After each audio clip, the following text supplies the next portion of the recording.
अस्सलामुअलैकुम। जो हम नजराना देख रहे हैं वो पानी गेट जाफर शेख कब्रिस्तान का है। अल्हम्दुलिल्लाह 400 बरस जूना कब्रिस्तान बड़ौदा शहर के अंदर आया हुआ है और उसके खिदमतदार सैयद इनके खिदमतदार है सैयद अमीन भाई। और अल्हम्दुलिल्लाह जो कब्रिस्तान का हर साल से अभी तक इन्होंने अल्हम्दुलिल्लाह बहुत मेहनत करी है। अल्हम्दुलिल्लाह इनके परिवार वालों के लिए दुआ करेंगे हम, इंशाल्लाह हर मुसीबत आफत बोला अल्लाह दूर करे। और उनके जो साथ में जो कामगिरी करते हैं अल्हम्दुलिल्लाह उनको भी अल्लाह तंदुरुस्त अता फरमाए।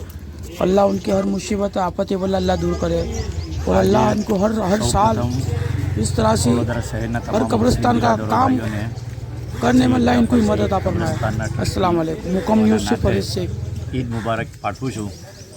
साथे आज वडोदरा शहरनी अंदर एक शाही कब्रस्तान जेने कहेवाय 400 वर्ष जूनो कब्रस्तान सैयद जाफर शहीद कब्रस्तान।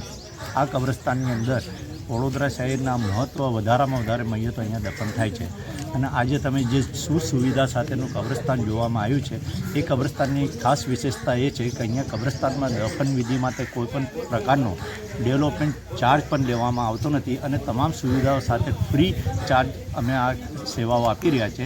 એના અનુલક્ષીને આજે કબ્રસ્તાનની અંદર 15 વર્ષમાં ઓછામાં ઓછા 1600 મયત દફન થઈ ચૂકી છે અને આ સુવિધાને જોઈને વડોદરા શહેર અને આજુબાજુના ગામડાઓમાંથી પણ તમામ મરહુમીના પરિવારિકજનો અહીંયા ફાતિહા ખાને માટે આવે છે અને તમામ નગરજનોને સૌ પ્રથમ હું ઈદ મુબારક પાઠવું છું।